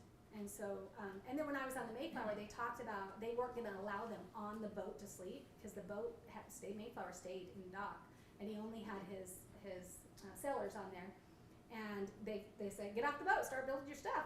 And then they all started dying. Well, the sailors started dying, so then they went out and said, you can come back on, because they knew the women that were there would help the sailors, would be the nurses. But they were considered cargo to the Mayflower captain. What were they dying from? Just all kinds of diseases that were happening. But if you do the story on the Mayflower hypothesis, there's one story where when they came ashore, because they were blown off, right? They came to shore. They looked. There was actual snow on the beach, or on the sand, and they could see there was rustling under it, but there was still snow on it. And so they went over there and they dug, and the story is that they took the corn, you know, and John Helen was like, he took the horn and felt so guilty about it. We stole their food, you know, and so when that first Thanksgiving happened, he's like, we're so sorry we took your food, and they're like, well, we kind of put it there. We didn't know, we didn't want you guys to die. Oh. You know, we were trying to help you without helping you, but you know, because we were still scared of who you were, trying to figure it out. So, but he had a conscience. I thought that was really cool. That he had a conscience, like, well, what if this was somebody's food that, you know, and we're eating it, and anyway. So, my story about my shirt, Boston Athenaeum Library. So, when we get to Boston, I had looked up, and it was such a busy day because we went on a freedom trail where they were telling us stories everywhere, and so I went online, and I thought I could get all of us to come in and see it. And she's like, only one person. It's a locked thing. You are locked in. And what do you want to pull? And what time will you be here? And I'm like, I don't know. So it was God orchestrating the whole thing because I had to do it in between in order to do during my lunchtime, right? And I had to walk from where the bus dropped us off to the location, get in there, go in there, and they had pulled the Travels of Cyrus, which goes with this, the Travels of Cyrus, and there's his signature when he was young, when his mother gave it to him. So they have all of George Washington's library there. And then Common Sense, both, so now I want to read Common Sense. Has any of you read it? Because both Thomas Jefferson and George Washington own a copy of Common Sense, and to address to the inhabitants of America.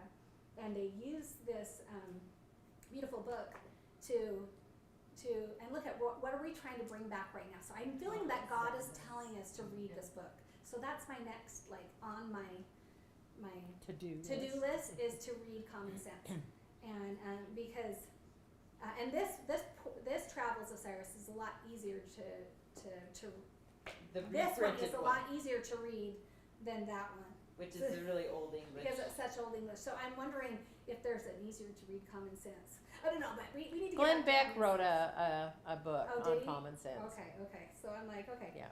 So here's Thomas Paine. So author of Common Sense and The American Crisis, which promote American independence. Are we back at the American Crisis? Yeah.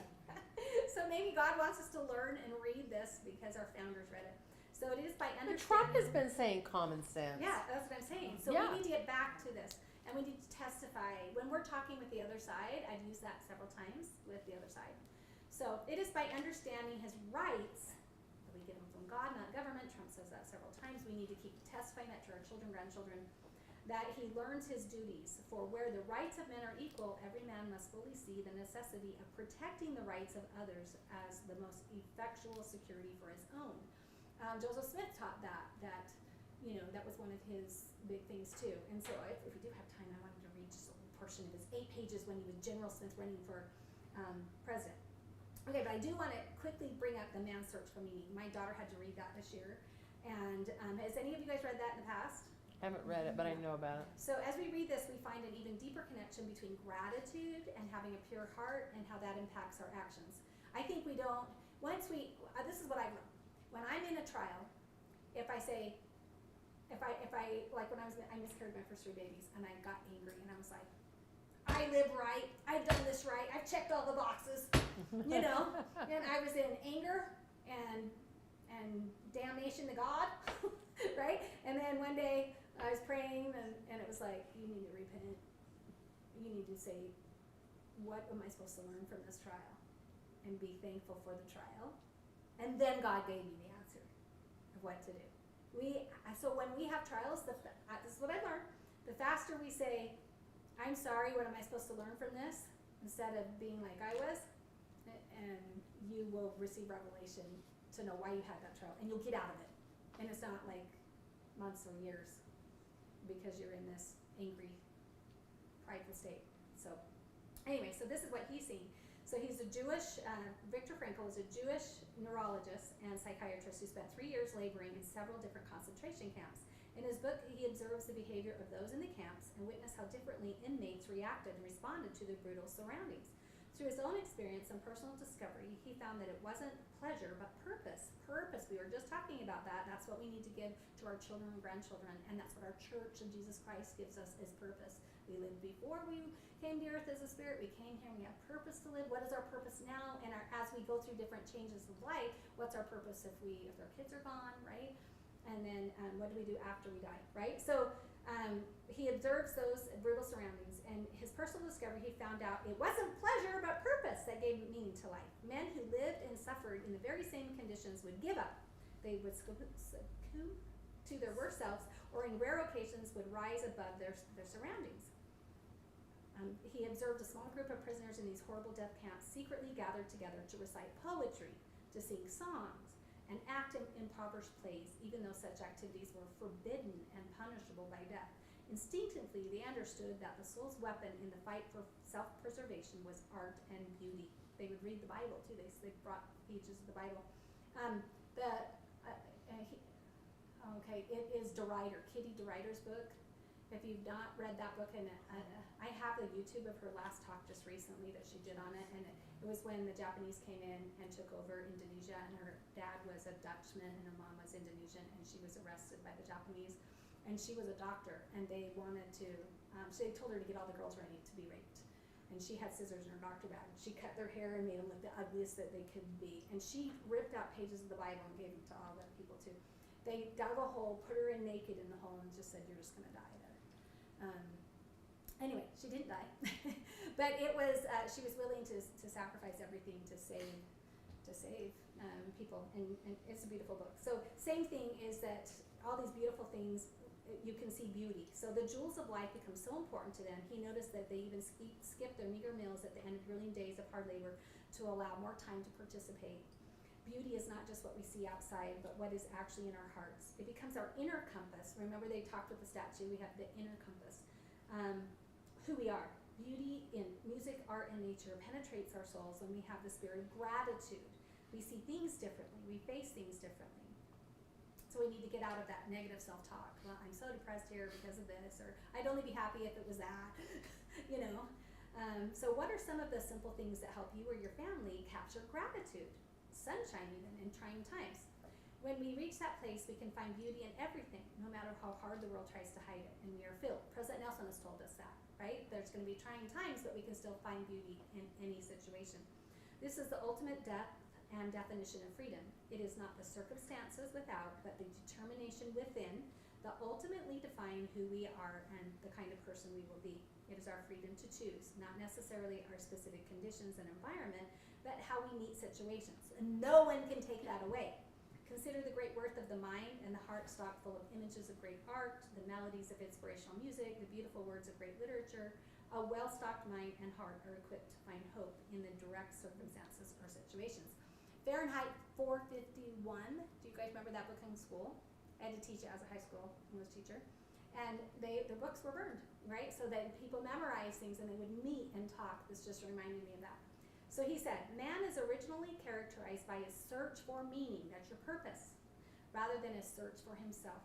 The more he forgets himself, this is what the Savior tells us to do, and giving ourselves to a cause or another person, the more human he is, and the more he is immersed and absorbed in something or someone other than himself, the more he really becomes himself. So if you find yourself in a situation where you're really depressed and you go out and serve someone, right? We have Just Serve for just that reason. We can go on and we can look at service opportunities you can do with your children or grandchildren or yourself to brighten your day. So, okay. This is one of my favorites. Years from now, some of them may look back and ask themselves whether they've made the right choice, whether they've made the most of the opportunities they've been given. Together, we have the same mission. Over the course of your life, you will find that things are not always fair. You will find that things happen to you that you do not deserve and that are not always warranted. But you have to put your head down and fight, fight, fight. Never, ever, ever give up. Don't give in, don't back down, and never stop doing what you know is right. Nothing worth doing ever, ever, ever came easy. And the more righteous your fight, the more opposition that you will face. In your hearts are inscribed the values of service, sacrifice, and devotion. Now you must go forth into the world and turn your hopes and dreams into action. America has always been the land of dreams because America is a nation of true believers. When the Pilgrims landed at Plymouth, they prayed. When the founders wrote the Declaration of Independence, they invoked our Creator 4 times. Because in America, we don't worship government, we worship God. It is why our currency proudly declares, "In God we trust." And it's why we proudly proclaim that we are one nation under God.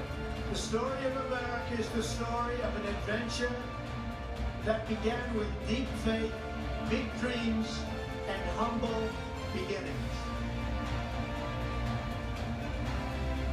The next generation of American leaders never, ever give up. There'll be times in your life you'll want to quit. Never quit. Never stop fighting for what you believe in and for the people who care about you. Carry yourself with dignity and pride.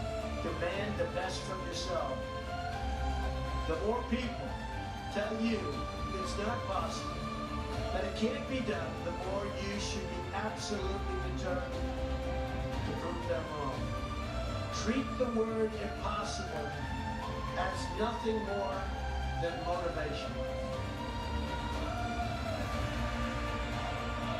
Relish the opportunity to be an outsider. The more that a broken system tells you that you're wrong, the more certain you should be that you must keep pushing ahead. You must keep pushing forward. And always have the courage to be yourself. America is better when people put their faith into action. Pray to God and follow His teachings. Today, each of you begins a new chapter as well. When your story goes from here, it will be defined by your vision, your perseverance, and your grit. You will build a future where we have the courage to chase our dreams no matter what the cynics and the doubters have to say. You will have the confidence to speak the hopes in your hearts and to express the love that stirs your souls. As long as you have pride in your beliefs, courage in your convictions, and faith in God, then you will not fail. As long as America remains true to its values, loyal to its citizens, and devoted to its Creator, then our best days are yet to come.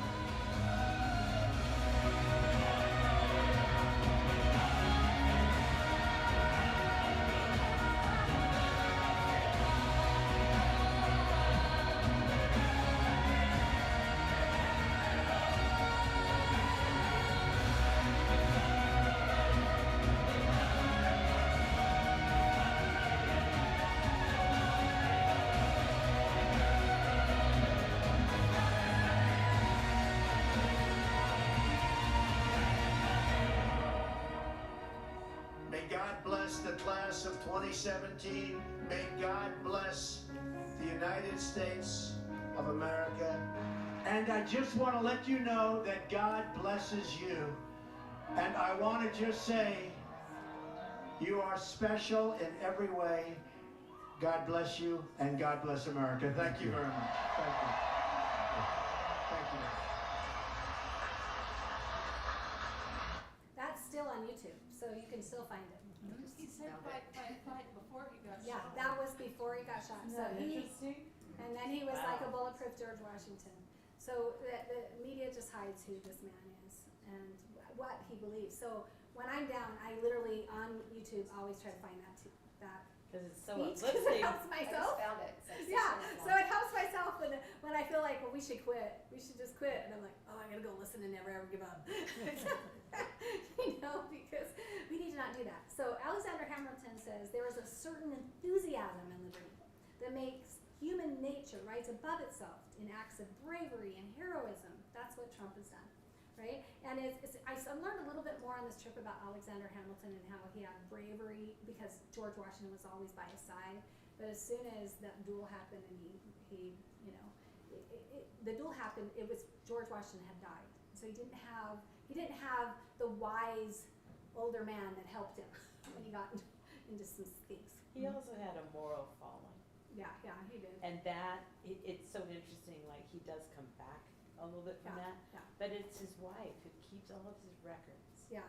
And really, she was the one that was cheated on, right? And then but she makes him great because if we didn't have all of his records, we wouldn't have appreciated really the great man he was. Yeah, that he tried, but we are all human. Yeah. So this really quickly, this says the American Constitution is, so far as I see, the most wonderful work ever struck off at a given time by the brain and purpose of man, and that's by William Gladstone. And so just about James Madison, I could not find a little card that says the virtue of commitment, but reliability was the closest one that I could find. And I wanted to remind you that there were 56 signers, 27 injuries. So this book, this is the newest book that Chris Kimball introduced me to that I just got an email, is 28 injuries, which they took, So there's 28 injuries, and the 28th is slavery. And so we didn't get rid of that, but Thomas Jefferson did try.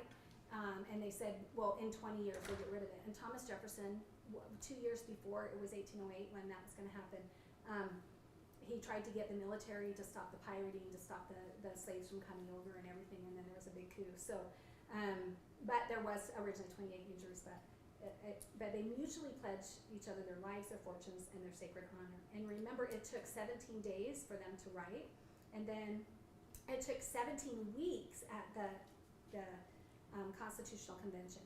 And here is the preamble. We, the people of the United States, in order to form a more perfect union, establish justice, ensure domestic tranquility, provide for the common defense, promote the general welfare, and secure blessings of liberty to ourselves and our posterity, do ordain and establish this Constitution for the United States of America. And there's the new 5,000-year leap for children that they're going to talk about. There's actions and words you can teach for your children to memorize that. I just wanted to read a few of James Madison. He's called the father of the Constitution. He says, it's impossible to consider this decree that ultimately this was a miracle. And then he said, the real wonder is that so many difficulties should have been surmounted in the Federal Convention, and surmounted with a unanimity almost as unprecedented as it must have been unexpected. It is impossible for a man of candor to reflect on this circumstance without partaking of astonishment. It is impossible for the man of poised reflection not to perceive it the finger of that almighty hand which has been so frequently and signally extended to our relief in this critical stages of the revolution. A happy union of these states is a wonder. Their constitution is a miracle, the example of hope and liberty throughout the world. Woe to the ambition that would meditate the destruction of either, which is what's happening.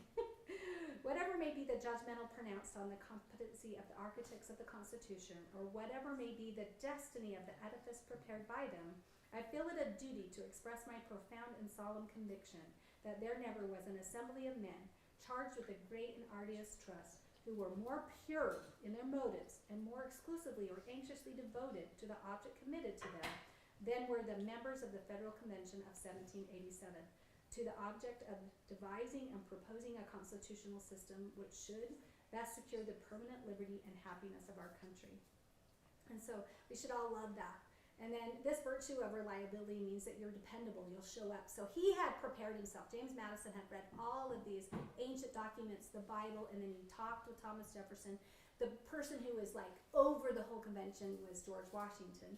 And we had John Hancock was the recorder. And so we, when we practice a virtue of reliability or commitment, we choose our commitments wisely. Others can depend on us, and we take responsibility, and we're consistent in giving our best. And I think it's interesting, Melania calls her little thing, be best, right? So we should do our best. That's a type of commitment that these founders had. And I only want to show a little bit of that, and then that's the end. So I'm going to stop this before it's all the way done. But I was so impressed by William Penn, and I wanted to understand why they would put a 37-foot William Penn in Pennsylvania on this tower, and wanted to understand more about who he was. And it was the precursor of the Constitution, was the Constitution of Pennsylvania, and how he became a Quaker. And whoops, okay, so we'll only watch a little bit of it, and then I'll stop it. So.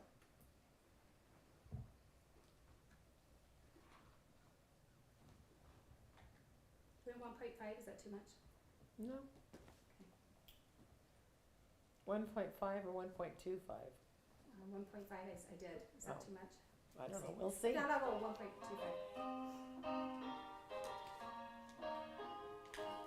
September 1682. William Penn, proprietor of the new colony of Pennsylvania, is making his first trip to America. Under the charter granted by the King of England, That's Penn has the fast. right to almost total sovereignty over his colony. Can't But understand he's it. chosen to begin a Way bold too fast, experiment sorry. in democratic government and religious freedom. An experiment that will help to shape American better. ideals Okay, for thanks. many years. Oops, we're not using those. These are just the extra ones that are banned. Sorry. These are ones that I didn't get off. It's this one. Oh, dang. Okay. So I have to go back. Okay.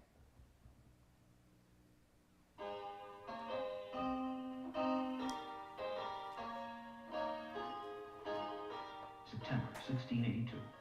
William Penn, proprietor of the new colony of Pennsylvania, is making his first trip to America. Under the charter granted by the King of England, Penn has the right to almost total sovereignty over his colony.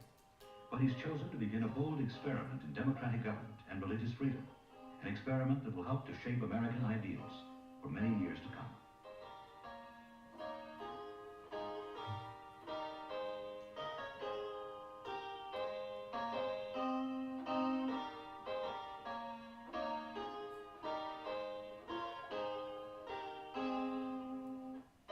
To understand the beginnings of Penn's bold experiment, we must go back 15 years, to 1667.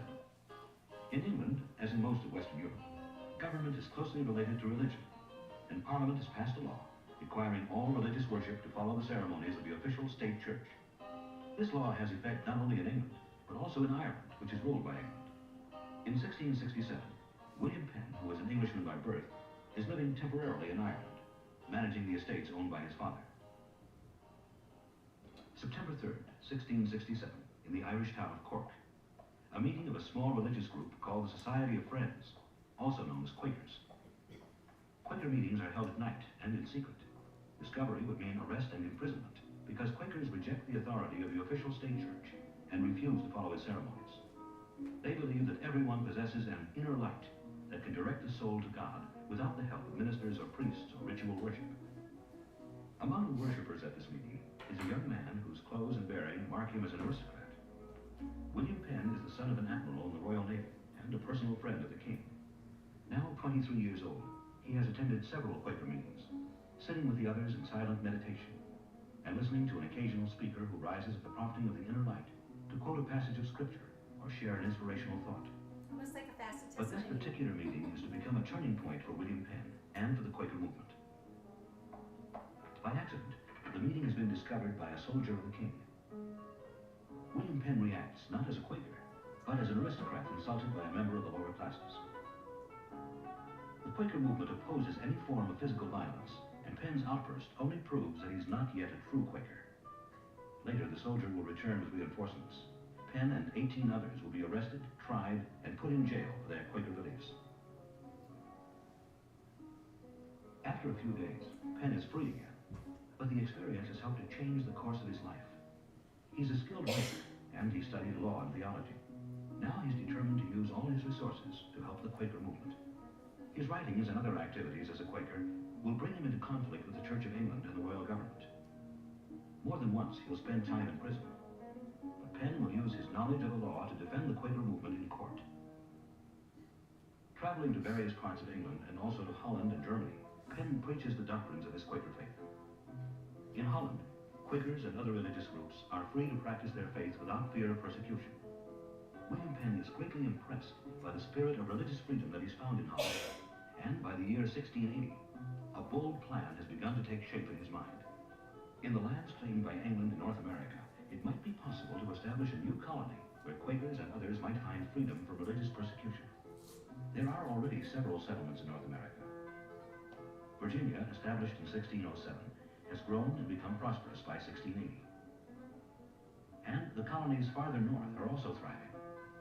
In New England especially, but in other colonies as well, there are strict laws governing the practice of religion. New England Puritans have often persecuted the few Quakers who have settled in the northern colonies. And yet, by the year 1680, the Quakers have begun to secure a small foothold in the New World. The titles to the New Jersey colonies have been sold by the original owners to a group of Quakers, including William Penn. New Jersey already has a settled population, but northwest of New Jersey is a large area with very few inhabitants. Here, a new colony could be established for those who suffer from religious persecution in Europe. Penn's father, who died 10 years earlier, had loaned a large sum of money to King Charles. As payment for that debt, Penn has decided to request a royal charter for a new colony in America. If he had asked the king for money, the debt would probably never have been repaid. But Penn's request for land offers King Charles a way to rid England of the troublesome Quakers, and, at least partly for that reason, he grants a much larger area than Penn had asked for. The name chosen by Penn for his new province was Sylvania, which means woodland, but King Charles changes the name to Pennsylvania in honor of Penn's father. Penn plans to remain in England temporarily to prepare a form of government for his colony and recruit new settlers. Meanwhile, he commissions his cousin, William Markham, to go to Pennsylvania as deputy governor. One of Markham's responsibilities when he arrives in America is to select the location for Pennsylvania's principal city and capital, to be called Philadelphia. Eventually, a site will be chosen near the junction of the Delaware and Schuylkill rivers. The city to be built here will be carefully planned to ensure the health and safety of its people. Penn wants to avoid the crowded and dangerous conditions typical of the cities of Europe. He remembers the Great Plague of London in 1665 that claimed the lives of 70,000 people, and the Great Fire that nearly destroyed London in 1666. Penn's instructions to Markham are also concerned with European settlers already living in a few small communities along the Delaware River, a total of about 1,000 people, including Swedes, Dutch, and English. By royal charter, William Penn has almost unlimited authority over these people. To assure them of his good intentions, he has written a letter and instructed Markham to read it to them. My friends, I hope you will not be troubled with your change. You shall be governed by laws of your own making and live a free people. I shall not usurp the right of any or oppress his person. God has furnished me with a better resolution. Isn't that cool? Another letter from William Penn is addressed to the Indians of Pennsylvania. So I wanted to make sure I am we very included sensible of the unkindness and injustice that hath been too much exercised toward you. But I am not such a man. I desire to win your love and friendship by a kind, just, and peaceable life. I shall shortly come to you myself, at which time we may more largely and freely confer these matters. I am your loving friend, William Penn. In October 1682, a year and a half after receiving his charter, William Penn arrives in America for the first time. He has several meetings with the Indians, as represented in this famous, although somewhat immaculate painting. Penn demonstrates his respect for the Indians by learning their language and paying them a fair price for their land. The Indians and the European settlers of Pennsylvania will remain at peace for 100 years to come. By the time of Penn's arrival, work on the city of Philadelphia has already begun. Thomas Holm, the Surveyor General, has prepared a detailed plan for the city.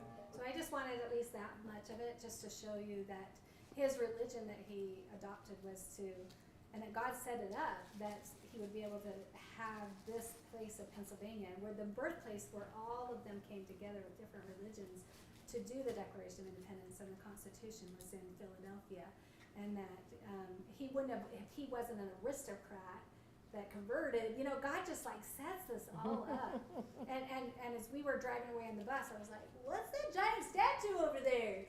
You know? That was William Penn. William Penn, 37 feet tall. Wow. And so I just was like, oh, I gotta study more. So it's exciting when you start to go, I need to study the gospel of liberty at the same time as the gospel of Jesus This Christ. is what our children are supposed to be learning. Yes, yes. And they're not. So if you want my slideshow, you can always have my slideshows. You can Well, send it always to me do and I'll this. send it out on Monday. Okay, and then we just always end with the 4 ways to stay anchored in hope, which is look to God, not government, prioritize your family time. And oh, I did want to say, there is a quote in here about, I did want to read that quote with George Washington because it was so, so good. about a standard of liberty. Okay. It's back in there. Oh, I don't know where it was now. So I didn't mark it. So George Washington said we needed a standard of liberty. And then we used the standard of liberty. Our prophets say that. The Book of Mormon says a standard of liberty. And so we need to teach why we have this Constitution. Now in Doctrine and Covenants, we're learning about the Constitution and how it will be used even during the millennium, right? So we study that Constitution from the viewpoint of the Founding Fathers. So we do need to look at those Federalist Papers. I mean, that's the other thing that we probably should put on we need to study this year, this 250th anniversary. They are very difficult. Yeah. So Glenn Beck wrote a book. With the 5,000-year leap, right? Yeah. They summarizes it. Yeah, summarizes it. So that's why the 28 principles, I'll finish all 28 principles by the time the second week before Christmas. And so, and then we'll take a 2-week break. So, and then we ask God how we can be part of the solution. And even if it's just to learn these things so that we can teach our husband or wife or our grandchildren, and then as we come to these beautiful holidays of liberty, that we can say, hey, let's bear our testimony. I encourage you. The only way they can feel the Spirit is if you say, I bear testimony that God is real, that He was in the making of America and this national covenant that we have in our land, and bear testimony, and then you'll bring the Spirit in. And I say these things in the name of Jesus Christ, amen. Amen. Yay. Thank you. Thank you, Tammy. Anyway, I never. Well, I always go over. But hey, I did bring this. If you people want to see this, this is an ancient hopewell. It's got a cross and a snake, and this was in a mound. And this says Jesus, the name of God or people of God. This means the people of God. That thing. If you guys want to, Is that the nails? The moats? Or because it looks like cuneiform, right? Yeah, it looks like ancient. It's a mix of stuff, right? I mean. Oh, that one. And this is my other good book I just started to get. It's non-LDS. Is the Hidden Cities, Discoveries of the Loss of Ancient North American Civilization. He talks a lot about George Washington here being a surveyor and going out and seeing these ancient relics, and he believed that the Indians were smart. This was in the Hopewell. That was in Hopewell, yeah. And the other one was Moses. No, that's how Glenn Beck got canned from CNN because he listened to watch. He saw a relic. He saw a relic that has Moses and the 10 Commandments in a box, and he showed it and said, "Hey, the natives weren't these dumb natives that Powell said." Powell's the one that propagated that they were dumb. They didn't have a written language. They were savages, barbarics. I have got at the bottom. She's finding more symbolism on this thing. No, look at this. Yeah. So so we're having right now, like Nancy said, a systematic destruction of Native American stuff. But we can see that he visited everywhere. So if you go over on a cruise to Santa Maria, it's in Mexico, Saint Maria. It's called the Huatulco. It's called the Place of the Cross. They just uncovered. So in 2019, I went at Christmas time for my son's mission, and they just found all this stuff that looks like it's another temple site, and they believe Jesus. This Jesus came in Mexico. So I believe Jesus walked everywhere, north, south, middle America.